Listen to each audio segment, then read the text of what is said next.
अस्सलाम। हमारे कुछ ब्लॉक 7 के पैथो के प्रैक्टिकल्स रह गए थे, तो आज हम लोग वो करने लगे हैं जिसमें ब्लड ग्रुपिंग है, क्रॉस मैचिंग है और एक और है आई गेस। ये हम लोग अब वीडियोस में कवर करेंगे। Let's start. इसके अंदर प्रैक्टिकल परफॉर्मेंस आपसे बिल्कुल नहीं कराएंगे, आपको बस परफॉर्मेंस के स्टेप्स पता होने चाहिए। मैंने वो ऐड कर दिए हैं। जो परफॉर्मेंस की वीडियो होगी वो मैं किसी भी अच्छी चैनल की वीडियो जो है वो मैं डिस्क्रिप्शन में उसका लिंक ऐड कर दूंगी। अगर आपने देखनी हो तो you can watch, otherwise this video is totally enough for your OSPE, जो पैथो का स्टेशन होगा ब्लॉक 7 के अंदर। Let's start. Blood grouping is used.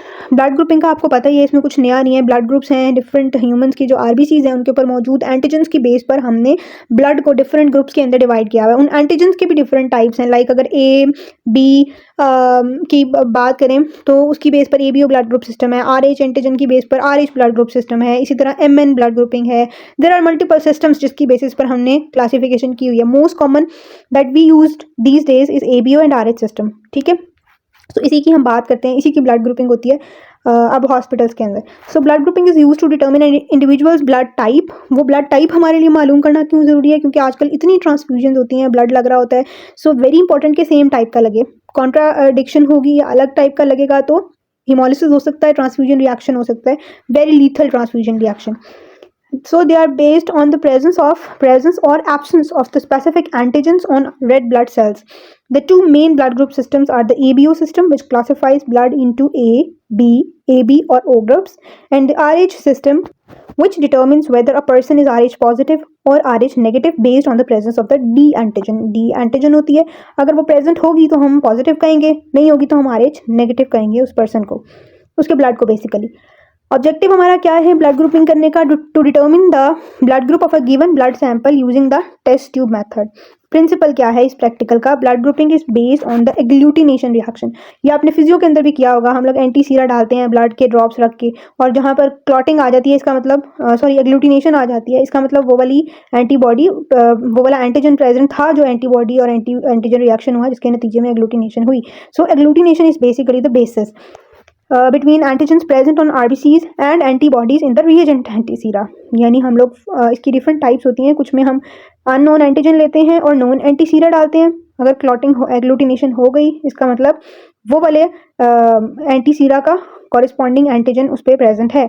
ठीक है, और इसी तरह एक रिवर्स ब्लड टाइपिंग होती है, उसमें फिर अननोन सीरा होता है और नोन एंटीजन्स होती हैं। सेम उसमें भी प्रोसीजर होता है। अगर एग्लूटिनेशन हो गई तो इसका मतलब वो वाली एंटीबॉडी प्रेजेंट है तो फिर उसका उल्टा ब्लड ग्रुप होगा। अगर ए एंटीबॉडी प्रेजेंट है तो बी ब्लड ग्रुप होगा। वो भी हम आगे डिटेल में पढ़ते भी हैं। ABO system. ABO system, blood group is determined by the presence or absence of A and B antigens on RBCs. Corresponding anti-A and anti-B antibodies in the serum cause agglutination when they react with the respective antigen. यानी जिस person का A blood group होगा उसके पास एंटी-A antibody नहीं हो सकती, क्योंकि अगर होगी तो वो रिएक्ट करेंगे, एग्लूटिनेशन हो जाएगी और मामला ख़राब हो जाएगा। इसलिए अल्लाह ताला ने ए एंटीजन दिया तो एंटी बी एंटीबॉडीज़ दी हैं, और अगर बी एंटीजन है तो एंटी ए एंटीबॉडीज़ हैं, उल्टी एंटीबॉडीज़ होती हैं। उसके बाद R H system, presence of D antigen और RBCs make the person R H positive, और एब्सेंट होगा तो आर एच नेगेटिव। अच्छा जी, सबसे पहले forward blood grouping, forward group testing, RBC testing जिसको कहते हैं। फॉरवर्ड टाइपिंग के अंदर हम लोग पेशेंट के आरबीसीज को टेस्ट करते हैं against non anti A B और anti D sera to observe agglutination. दोनों मेथड्स में हमने देखनी है एग्लूटिनेशन ही है। रिएक्शन प्रिंसिपल क्या है? Agglutination basically. अगर एग्लूटिनेशन हो रही है इसका मतलब कॉरिस्पॉन्डिंग एंटीजन प्रेजेंट है। ठीक है, अगर एग्लूटिनेशन नहीं हो रही तो एंटीजन एब्सेंट है। फॉर एग्जांपल, अगर मैं इसको एग्जाम्पलीफाई करूं, मैंने एक पेशेंट का ब्लड का ड्रॉप लिया, मैंने उसके ऊपर, मुझे पता है मेरे पास एंटी बी एंटीबॉडी है, मैंने इसके ऊपर एंटी बी एंटीबॉडी का एक ड्रॉप डाल दिया। अगर यहाँ एग्लूटिनेशन होगी, इसका मुझे पता था एंटी बी एंटीबॉडी मैंने डाली है, तो अगर यहाँ एग्लूटिनेशन होगी इसका मतलब यहाँ पर बी एंटीजन प्रेजेंट है। बी एंटीजन प्रेजेंट है इसका मतलब ये बी पॉजिटिव है ब्लड ग्रुप। अगर एग्लूटिनेशन नहीं हुई इसका मतलब बी एंटीजन प्रेजेंट नहीं है, इसका मतलब ये बी नेगेटिव ब्लड ग्रुप है। ठीक है, फिर हम साथ बाकी भी देखते हैं। ए वाला देखेंगे, ओ वाला देखेंगे। अगर ए वाला भी नेगेटिव है तो इसका मतलब ये पेशेंट, और ओ वाला भी नेगेटिव है तो इसका मतलब ये जो पर्सन है ये A B negative blood group है इसका। अगर ए वाला पॉजिटिव है, बी वाला नेगेटिव है, ओ वाला भी नेगेटिव है, इसका मतलब ये पर्सन ए पॉजिटिव ब्लड, ए नेगेटिव ब्लड ग्रुप इसका है। ठीक है, इस तरह से हम लोग देखते हैं। मटीरियल्स रिक्वायर्ड, आपको ब्लड सैंपल चाहिए, एंटी सीरास चाहिए, एंटी ए बी और D. Anti A Sira blue colour का होता है, एंटी बी येलो कलर का होता है और एंटी डी कलरलेस होता है। उसके बाद आपने क्या-क्या स्टेप्स हैं, टेस्ट उसके अलावा टेस्ट ट्यूब्स चाहिए, टेस्ट ट्यूब रैक चाहिए, नॉर्मल सलाइन चाहिए, सेंट्रीफ्यूज चाहिए, ग्लास रॉड चाहिए, मार्कर चाहिए फॉर लेबलिंग ट्यूब्स। ये ट्यूब्स के ये टेस्ट ट्यूब मेथड में बताया हुआ है। इसके अलावा ये ग्लास स्लाइड मेथड होता है, उसके ऊपर आप स्लाइड के ऊपर भी एक-एक ड्रॉप डाल के वैसे भी कर सकते हैं, ठीक है। अच्छा जी, स्टेप बाय स्टेप प्रोसीजर क्या है, आपने टेस्ट ट्यूब्स को लेबल करना है, 1 for anti A, anti B और एंटी डी, ठीक है। इसी तरह अगर आपने ग्लास लाइट पे कर रहे हैं तो आपने ग्लास लाइट के ऊपर 3 जगह पे ए, बी और डी लिखना है कि यहाँ पर आपने एंटी ए वाली एंटीबॉडी वाला सीरा डालना है, बी वाली पे बी वाला डालना है, डी वाली पे डी वाला डालना है, ठीक है। उसके बाद आपने जी 5% red cell suspension of donor cells, यानी जो सैंपल है, जो स्पेसिमेन है, वो डालना है।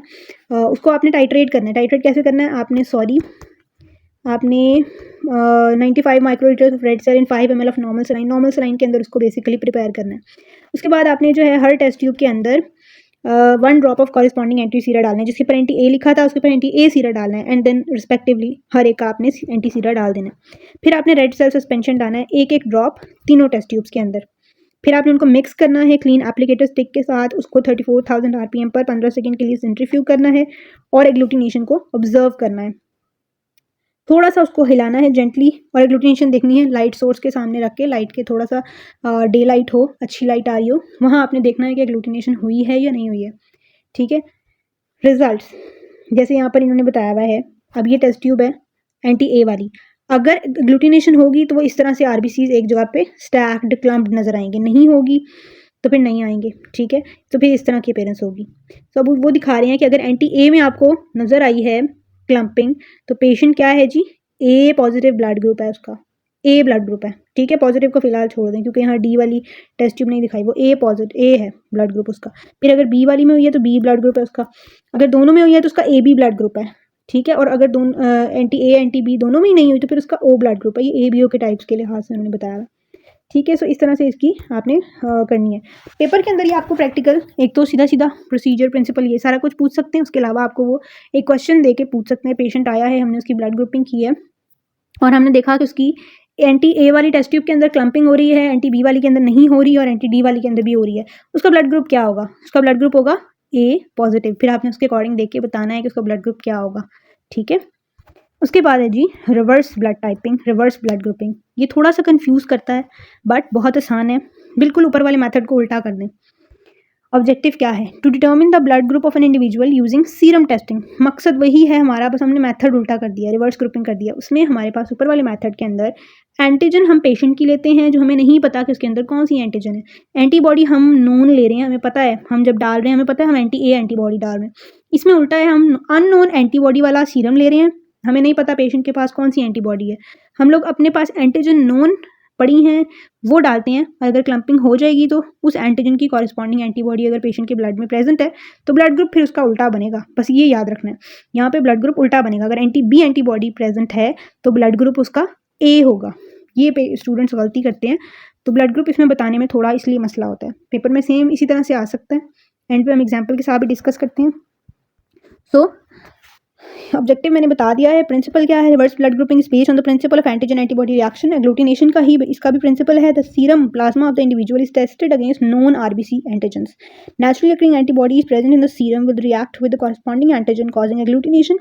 The results are interpreted in conjunction with forward blood grouping to confirm the blood type. और रिवर्स आपको कभी भी अकेली नहीं दी गई होगी, फॉरवर्ड के रिजल्ट्स भी साथ दिए होंगे हॉस्पी के अंदर। सो आपने दोनों को देख के फिर रिजल्ट निकालना है और कंफ्यूज नहीं होना, ठीक है। आपको पता होना चाहिए फॉरवर्ड कौन सा, रिवर्स कौन सा, और फिर ब्लड ग्रुप कैसे निकालना है, ठीक है। मटेरियल्स क्या चाहिए वही सेम है, बस इसमें आपको रिएजेंट आरबीसीज चाहिए, पेशेंट का प्लाज्मा सीरम चाहिए, माइक्रोपिपेट्स और टिप्स चाहिए, माइक्रोपिपेट्स और उनके टिप्स की बात हो रही है, ग्लास टेस्ट ट्यूब्स चाहिए, नॉर्मल सलाइन, सेंट्रीफ्यूज और एप्लीकेटर स्टिक्स चाहिए, उसके अलावा इनक्यूबेटर चाहिए और लाइट सोर्स चाहिए। मेथड क्या है, आपने 2 लेबल टेस्ट ट्यूब लेनी है, अगर आप एंटी डी वाली भी करें साथ तो फिर वो तीनों लेनी है। खैर आपने ली टेस्ट ट्यूब्स उनको लेबल कर देना है ए और बी, ठीक है। आपने पेशेंट सीरम डालना है दोनों टेस्ट ट्यूब के अंदर 2-2 ड्रॉप्स, फिर आपने 1 ड्रॉप पहली टेस्ट ट्यूब के अंदर जिसके अंदर आपने दोनों के अंदर पेशेंट का सीरम डाला हुआ ना, उसके ऊपर आपने जिसके ऊपर ए लिखा है ना वहाँ पर आपने ए एंटीजन वाला रिएजेंट डालना है जिसके अंदर ए एंटीजन है, आपको पता है। दूसरे वाले के अंदर आपने बी वाला डालना है, ठीक है। मिक्स करना है, सेंट्रीफ्यूज करना है, फिर उनको निकालना है, थोड़ा सा रीसस्पेंड करना है और एग्जामिन करना है हीमोलिसिस और एग्लूटिनेशन के लिए, और आपने रिजल्ट्स को रिकॉर्ड करना है। अब रिजल्ट्स क्या क्या हो सकते हैं, अगर आपके पास दोनों टेस्ट ट्यूब में एग्लूटिनेशन नहीं हुई, इसका मतलब उस पर्सन के पास ना ही एंटी ए एंटीबॉडी है, ना ही एंटी बी एंटीबॉडी है। इसका मतलब उसके पास इन दोनों की एंटीजन्स हैं। इसका मतलब जब दोनों की एंटीजन है तो उसका ब्लड ग्रुप ए बी होगा। ठीक है, समझ आ गई है ना बात की। एक और एग्जांपल करते हैं। अगर ए में एग्लूटिनेशन हुई है, इसका मतलब उसके पास ए की एंटीबॉडी प्रेजेंट है। जब एंटीबॉडी ए की प्रेजेंट है तो एंटीजन कौन सी होगी? बी की। इसका मतलब उसका ब्लड ग्रुप बी है। इसी तरह अगर बी में क्लम्पिंग हुई है तो एंटीजन कौन सी होगी? ए। अगर दोनों में क्लम्पिंग हुई है, इसका मतलब दोनों एंटीबॉडीज हैं, इसका मतलब दोनों एंटीजन एब्सेंट हैं, तो ब्लड ग्रुप क्या होगा? ओ होगा। This is what I want to say कि इसमें कन्फ्यूजन होती है, सो इसको थोड़ी प्रैक्टिस करनी पड़ती है, हो जाता है, मुश्किल नहीं है इसके अंदर। ठीक है, so this was your reverse typing. और यहाँ पर उन्होंने इस तरह से पेपर के अंदर ना ये एक कॉलम बना के दे देंगे। जैसे अगर मैं आपको सिर्फ पहला कॉलम दिखाऊँ ना, तो आपको इस तरह से दिया होगा ये बॉक्स, और आपको लिखा होगा anti A positive, forward grouping की है, उसमें एंटी ए में पॉजिटिव आया, एंटी बी नेगेटिव और एंटी ए बी पॉजिटिव। इसका मतलब उस पेशेंट का जो ब्लड ग्रुप है वो ए पॉजिटिव है। ठीक है, ए पॉजिटिव। और जब आपने रिवर्स की तो उसके पास बी बी में उसके एंटीबॉडीज़ हैं, बी एंटीबॉडी उसके पास प्रेजेंट है। इसको छोड़ दें, ये बहुत कंफ्यूज करते हैं, इसको नहीं आपने पढ़ना। आपने फॉरवर्ड ग्रुपिंग पढ़नी है और ए बी पढ़ना है। ये एंटी छोड़ दें। एंटी का मतलब ये है कि हमने ये डाला है। ठीक है, इसका मतलब ये नहीं है कि उसके पास ये एंटीबॉडी प्रेजेंट है, नो। इसका मतलब है हमने एंटी ए सीरम डाला था इस वाले हिस्से में, इस टेस्ट ट्यूब के अंदर, वहाँ पर पॉजिटिव क्लम्पिंग शो हुई है, इसका मतलब वहाँ ए एंटीजन प्रेजेंट है। सो ये रिजल्ट कन्फ्यूज करते हैं इस तरह से। ये ऑस्पी में हमें भी आई थी picture and I was also confuse, but ma'am बहुत अच्छी थी, उन्होंने थोड़ा बता दिया तो हो गया। सो इस डायग्राम को इस तरह से आपने देखना है, इनको ऐसे नहीं देखना जैसे ये लिखे हुए हैं, ये हमने डाले हैं इस वजह से ये आपको ऐसे लग रहे हैं। इसी तरह रिवर्स के अंदर A1 सेल्स हमने डाले हैं, तो अगर यहाँ पर क्लम्पिंग हुई है, इसका मतलब उसके पास ए वाली एंटीबॉडी है। अगर ए वाली एंटीबॉडी है तो ब्लड ग्रुप क्या होगा? बी होगा, उल्टा होगा। सो दैट्स वाई यहाँ पर बी ब्लड ग्रुप है। ठीक है, तो इस टेबल को इंटरप्रेट करना, थोड़ा सा इसको देखें, थोड़ी देर इस पर गौर करें और ये सारे सॉल्व कर लें, ए बी और ओ। ठीक है, तो इससे आपको जो है वो प्रैक्टिस भी हो जाएगी और आपका ऑस्पी सेशन भी क्लियर हो जाएगा। That's all for today. ये वीडियो अगर आप पूरी देख लेते हैं, समझ आ जाती है, that's totally enough for your, अगर ये ब्लड ग्रुप वाला प्रैक्टिकल आता है तो आपके इंशाल्लाह फुल मार्क्स आएंगे। That's all for today. Thank you so much for watching. अल्लाह हाफिज़।